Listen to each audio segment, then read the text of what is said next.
If it's not a straight-up economic and political crisis in Germany, is it a crisis of confidence? Stephen Beardsley from DW Business is alongside me. We're going to try and get to the bottom of this today in some form. How are you feeling about it?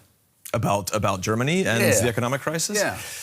Yeah, it is an economic crisis, right? It's just not a feeling. It's not just a feeling from Germans, but it's an actual economic crisis that's been hitting the country for a couple of years now. 2 years of recession, a year of essentially stagnation, and here we are hoping things would turn around, and then we have this whole crisis with prices. So there's definitely a couple of crises going on at one time. Good. We're going to dive into the politics soon. We've got Michaela Kufner standing by because, and also I should point out, we're live on TikTok and on YouTube.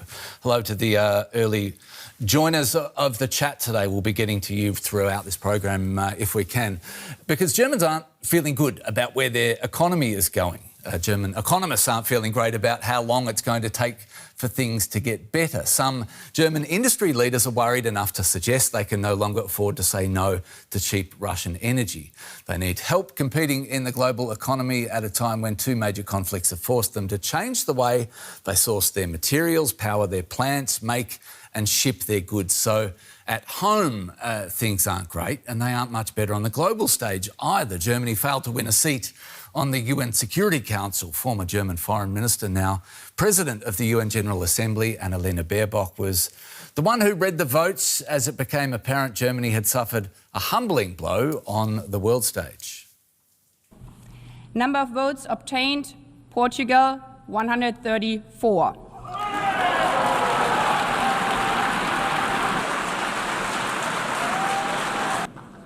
Austria, 131.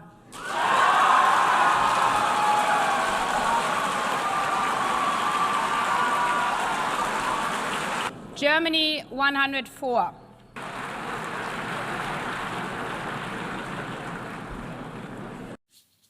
So Annalena Baerbock's face kind of said it all there, but we want to get more. And I don't want to dwell on this with Michaela Kufner, our DW Chief Political Editor. Like I say, you and your colleagues are going to go into this and unpack this at length in the Berlin briefing, and that's coming up. You'll see it on our feeds. But it was a tough day for Germany, Michaela. Yes, it was. It was a crushing defeat in what had been seen in modern German history as pretty much a given, that every 8 years Germany stands for a non-permanent seat in the UN Security Council and gets elected. And that didn't happen this time around. That is a really bad blow, particularly for Foreign Minister Johann Wadefuhl and the German Chancellor Friedrich Merz, who's been criticized here back home for spending too much time abroad and was criticized at the United Nations at the last and his first General Assembly for actually being a no-show, whereas other heads of government did show up. So now there's a lot of soul-searching going on. I'd be hesitant to link the economy and not being elected for a non-permanent seat of the UN Security Council just because two separately bad things happen to you at the same time doesn't mean they're interlinked, but what both together amount to is growing criticism and growing frustration with Friedrich Merz and his government back home, but clearly also on the international stage where he had announced Germany is back and that Germany wants to lead not just in Europe, but also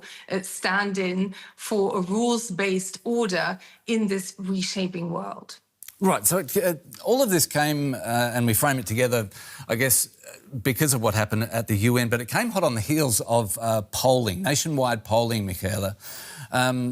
Talking, I guess, in response to Friedrich Merz saying that Germany is back. I wonder how the polling, you think, how does the polling read?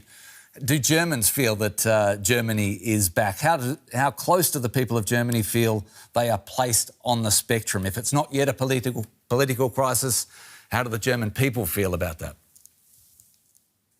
Well, they they really don't have much confidence in particularly Friedrich Merz and his government. Their confidence in the whole government is down to some 15%. Friedrich Merz is also defined an all-time low, and his government actually started lower than the previous two governments did, and then to only then decline even sharper. So the big question is, and what he always brings to his defense is that these are very complicated times. And there is a lot of truth to that. There is the Iran war going on that people here are feeling in their pockets, as are many people around the world. Some countries are feeling this in terms of fuel shortages, but also looming threats of hunger. So there, of course, is a huge impact of these individual events that are continuing. At the same time, Friedrich Merz himself had declared very much at the beginning that a bounce back of the economy is what he sees as the measure of success, and that he sees as the foundation for his leadership to actually move the needle both in Europe and abroad. And that simply hasn't happened. So it's promises that haven't been fulfilled, reform promises, an autumn of reforms that passed. We're now in summer, there's a new autumn coming up, and everybody is waiting with bated breath whether him and the Social Democrat coalition partner, rather than just fighting in front of the cameras, will actually hammer out a historic package of reforms, particularly that pension reform. They're expected to table that in June, by the end of June. And if they manage to pull that off, this could very much change the view on whether this government is successful, but it certainly won't make any friends and raise the public sentiment when the public is told that they have to tighten the belt when it comes to pensions, pension payments, and the future of the German welfare system. Is this still politically a good time to try these reforms, or is it just simply that Germany can't afford not to make these reforms at this point? It clearly is the latter. Clearly, the previous governments and those who were in government and came out of it, like Per Steinbrück, the former finance minister, are actually now freely admitting this, that they kept kicking the can down the road. And now, after season after season of warnings, now really is the point where these systems are threatening to be at breaking point or demanding much higher payments by everybody who's paying into them. So now is the moment for reform. And also when you look at political majorities, there really are no other options on the table unless you wanted to go into a minority government scenario, which works for many countries, which is very well known in Scandinavian countries, but which bears a huge political risk of friction within what are still the big tent, shrinking tent, in the case of the Social Democrats, parties of the center. If these two major parties at the center, Friedrich Merz's Conservatives, CDU, CSU, and the Social Democrats, who represent a very broad range of German society, the center leaning slightly right and leaning slightly less, if they cannot come up with a package of reforms, there's the open question, who else should be able to do it? Germans aren't pretty natural-born worrywarts, if I could put it that way, Michaela. But it was striking in the latest polling how the breakdown of the voting groups feel about the country and how they feel they will be in a year's time. Will they be better off, or will they be worse off, or will it be the same? An overwhelming majority say that things would be the same or they would be worse off. How are the government going to attempt to turn things around? If the perception of how things are going is so important, how do you begin to break that negativity? Well, what's always very interesting in the German polling is that even when the general sentiment is very negative, trust in the government is at an all-time low. When people are asked about their individual situation, actually expecting the same doesn't really sound that terribly bad, does it? So there clearly is a lot of worrying going on about the broader picture, but many people feel that individually they are still kind of doing okay. This really is a fascinating aspect about the German polling that we've been seeing over the last couple of years. But if this government chooses to look at the polling and lives in fear of it becoming even worse, they will not be able to pull off reforms. If they ignore the polling, find a majority, and then actually are able to demonstrate that the reforms work, and this could make some time, and this could be some tough reading for them in the years to come, but they're 1 year into their 4-year term, and if they can prove success, they can probably recover from this. And the question really now is whether this government, like the previous governments before, both Social Democrat-led, also conservative CDU-led, the government, successive governments of Chancellor Angela Merkel, always shied away from exactly that public sentiment. When you talk to businesses and to industry who are already frustrated, if these reforms don't get pulled off, many feel that they're losing hope, and this could actually see companies leaving Germany and the industrial base being eroded even more. But I'm sure Stephen has a lot more on that. Yeah, I mean, for sure. I mean, just to pick up on that, this is one of the major concerns is de-industrialization. Germany is unique somewhat in that area for advanced economies. Every advanced economy has been de-industrializing for a while over time. Germany just went slower. And if you look at it, there's a bit of a bubble that you'll see in certain years where everyone else sort of fell and Germany did actually quite well. And that coincided largely with the rise of China as this kind of global workbench, because Germany was able to outfit a lot of this kind of factories. It was able to sell a lot of products as the Chinese economy really became wealthier and wealthier, relatively speaking, of course. It was able to sell things like cars. It was able to carve out real market share in what would become one of the biggest consumer markets in the world. Yeah. Those fundamentals have now changed. The fundamentals that created that kind of bubble, if we want to call it now, are over. And that's not going to change. And we look at this, you see it in the chat, people referring to Bosch and these big companies that Germany's naturally looked to in these times. Sure, sure. And you know what's interesting? I mean, these are companies that they had this kind of, that was the founder spirit of the 19th century, right. the Bosches and the Werner von Siemens, right? And now there's a different founder spirit, and Germany doesn't seem to have those figures right now. And you can debate why that is, but that was an industrial period in which Germany really did lead, and it created these big, large tentpole kinds of corporations that really had a social aspect and an industrial and employment aspect. They were stabilizing factors, the Bosches, the Siemens, the Volkswagens, all of these, lots of employment, lots of contributions to the economy, very big companies that were synonymous with this export economy. And they just can't thrive as much right now in the economy the way it is, with China now being a competitor instead of a main purchaser for them, with energy prices being higher. Industry suffers when that's the case. So this is a period of de-industrialization for Germany. It's been a period of de-industrialization for the West in general in recent decades, but Germany is now starting to catch up a little bit faster, and that leads to a kind of identity crisis. And that may play into that kind of mood that you're talking about. Where are we going? What are we doing? Do we have the Werner von Siemens for AI? Do we have the Robert Bosch for robotics, right? These are the questions. We don't see them yet. There are a lot of great ideas here. You see that. But oftentimes they require a kind of money and a kind of accelerated funding that we don't see here. Those are, of course, bigger issues. We don't have to get into everything right now, but they all play together into this fundamental question of where is this economy going, not only in the near term, but really in the mid and long term. Michaela, you're listening in, obviously. How do you respond to that? Does that match with what you hear inside political circles? Is that a narrative that is pretty much accepted? I think Stephen just kind of mapped out the facts on what happened here and what happened to those big brands. And that really resonates in the kind of sentiment that we're seeing, that when you talk to people, there's almost a nostalgia for that kind of era where German industry counted for something. And there is a sentiment of almost a nostalgic sentiment of wanting to cling to that.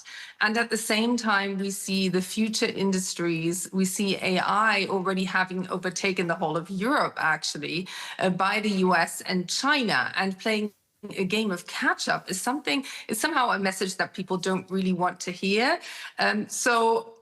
Germans love stability. I keep saying it, stability is sexy. And the question is, what does stability mean? And Friedrich Merz actually got booed on stage when he was talking to trade representatives just a couple of weeks ago, when he said, look, we really have to change, we really have to reform to preserve what we have. And this clearly is a message that nobody wanted to hear. There is a meeting due on the 10th of June where his coalition will sit down with trade union representatives for the first time to talk about their plans for reform. I think it would be very interesting whether afterwards everybody will fall in, I'll just call it, fall into their classic roles of outrage on the sides of the unions and the Social Democrats feeling tied to the unions, whether that will produce friction, or whether this could really be a moment and be a turning point where all sides come together and stop the negotiation, but actually can agree on specific goals that German industry and the German employment market needs to get to. Because the real threat of losing jobs, it's already happened. I think it was and please correct me, Stephen, if I'm wrong, but I think it was some 120,000 industrial jobs that were lost over the past year alone. That's a lot. And this trend, if anything, is expected to continue. And people know it, they see it, they feel it. And that creates uncertainty. And we haven't mentioned the far-right Alternative for Germany yet.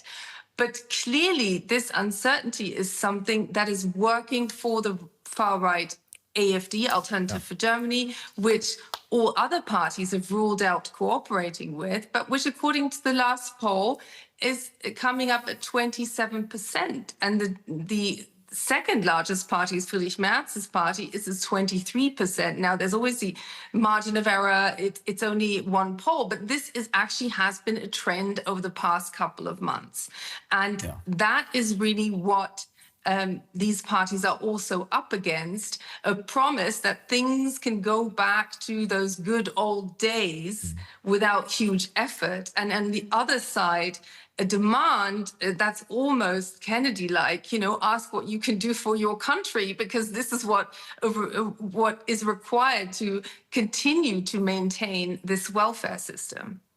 Michaela, we're just taking a look at Germany's voting intentions at the moment and getting a grasp on the size, particularly off the back of what you said about the AfD.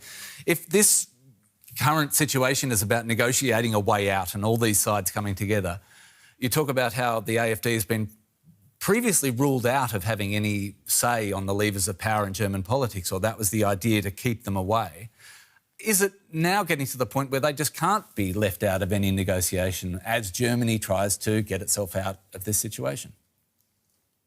Well, just to be clear, that both parties who are currently in government, but also the other parties of the centre and left, even including the left, have completely ruled out any cooperation with the AfD.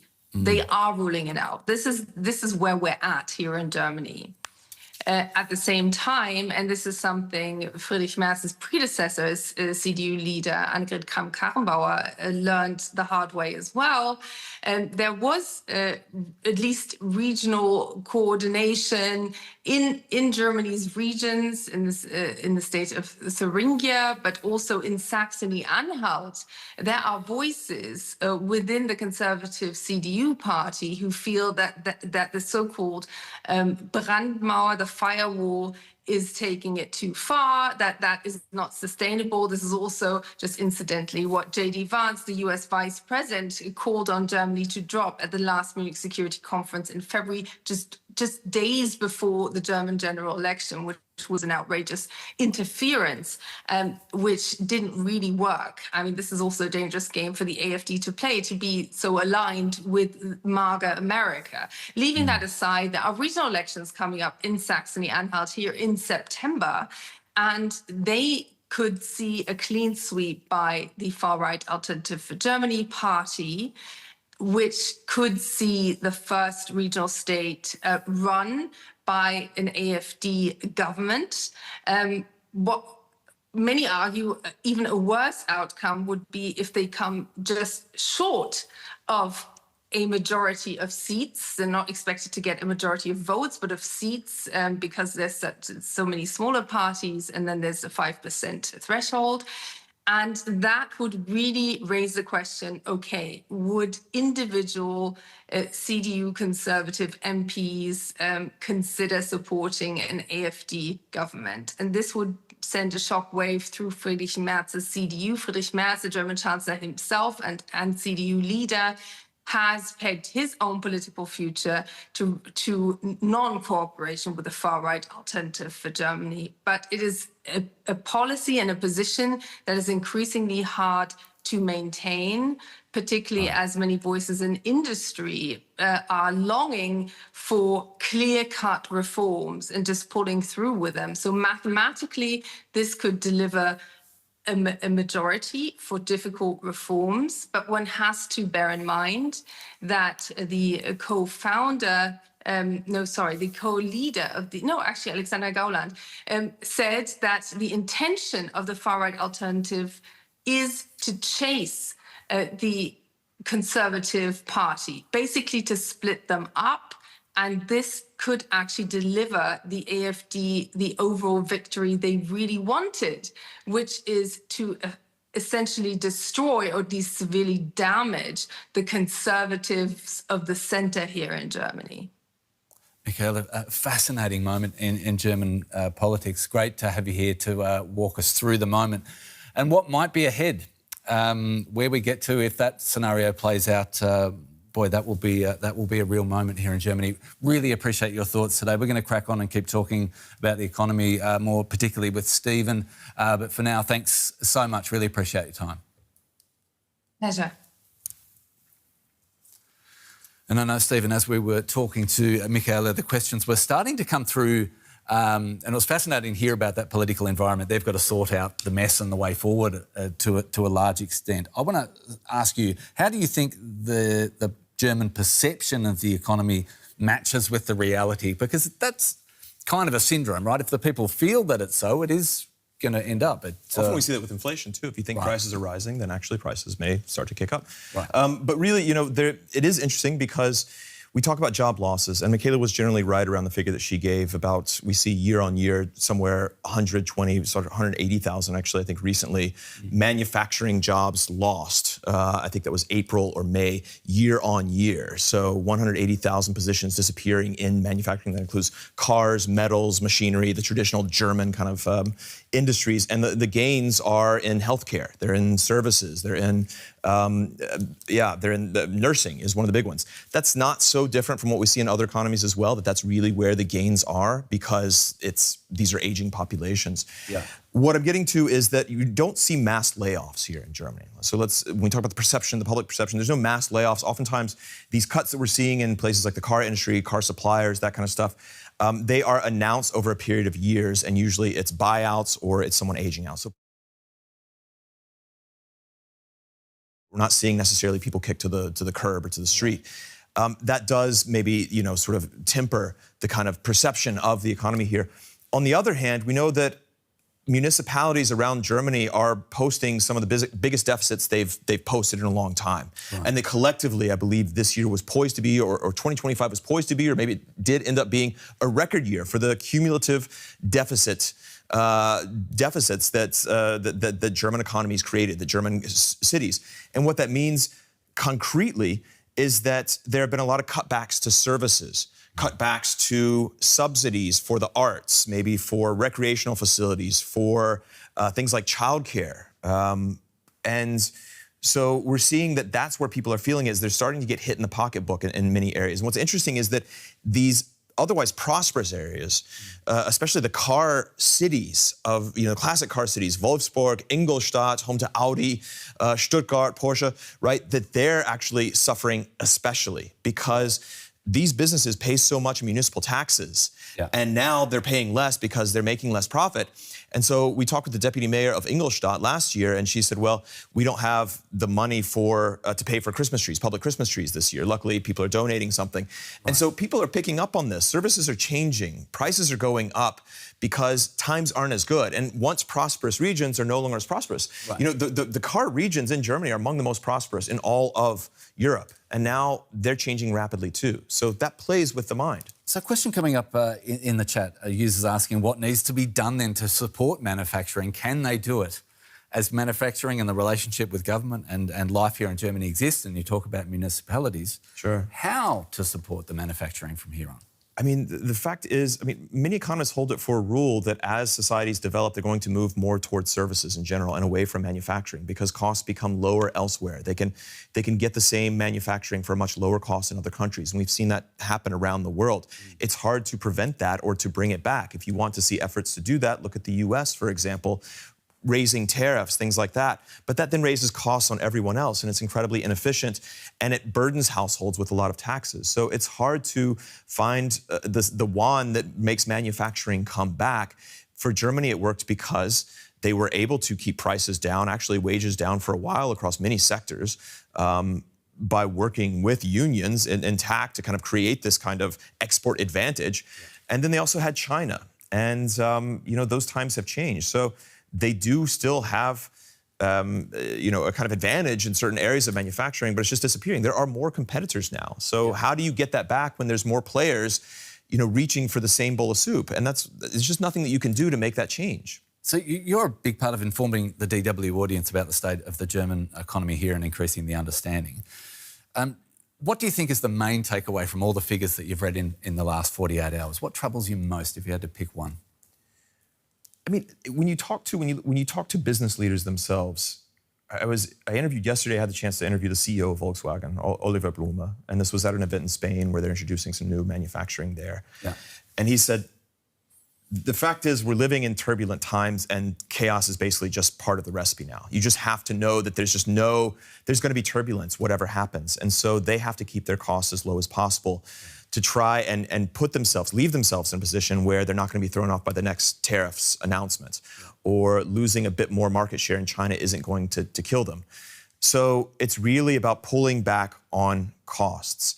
And I think if you ask me what the big takeaway is right now is that no one knows really where things are going. And it's that uncertainty that I think has come from business leaders, political leaders as well, and has seeped into economies. You know, what Michaela was saying about the polls here showing that individual households are doing well, but there's still a lot of anxiety, that's not actually that different from the US. Wow. There are similar sentiments there. People will rate their prosperity, their chances, their sort of overall well-being is actually better than they would put it for the entire nation. Yeah. And I would assume that's because there is a lot of uncertainty. We're at a time of major transformation when it comes to moving towards AI, robotics, more advanced kind of deep technology fields that don't employ as many people. Right. And also they take away employment for some people potentially. And that's really frightening, and it creates a lot of anxiety. And in Germany, that's especially so when you see this industrial advantage that you had then falling away on top of that. And you don't have any of these companies coming up. And even if you did have these companies coming up, are they going to provide the employment that a Volkswagen did, that a Bosch does? And let's be clear, also Bosch and Siemens and all these companies, they are working, you know, their butts off like anyone else to try and figure it out, to try and make things work. They're getting into new market segments, but it's hard. Yeah. And some fundamentals have changed, and the car industry is one of them. Energy prices appear to be another one. And that's just a reality, is that it's a fundamental change for Germany, and it feels like an identity crisis. Yeah. But it's had crises in the past before, and it's overcome them, and it has to believe that it has the fundamental ingredients for success in the future, which includes strong education, strong technical engineering-based backgrounds here. Right. A lot of the elements of future technologies, they begin with German engineering. Will they stay here in Germany? Will they be funded by Germans? Will they be funded by Europeans? Or will they go to the US? Will they go to China where there's real money? Yeah. And it's the latter that we're seeing right now. So what does that mean for the buildup of the next Bosch, the next Siemens? Why is it not happening? Yeah, you talk about a crisis of an identity crisis for German business, and then you say that big German business have to accept that chaos is now part of the equation. They'll tell you that. All of them will. Incredible, incredible. Great to have you here today to talk us through it and to be part of the discussion. Likewise for everyone watching on YouTube and TikTok as well. I guess we want to wrap up and ask the people watching, what do you think? How is the German economy performing? How do they look to be performing? How do you feel about this economic superpower and where it fits on the world stage now? Stephen, huge thanks again. I know in chat you were loving Stephen's thoughts too. Big thanks to our crew here in Berlin. I'm Anthony Howard now, saying goodbye for now.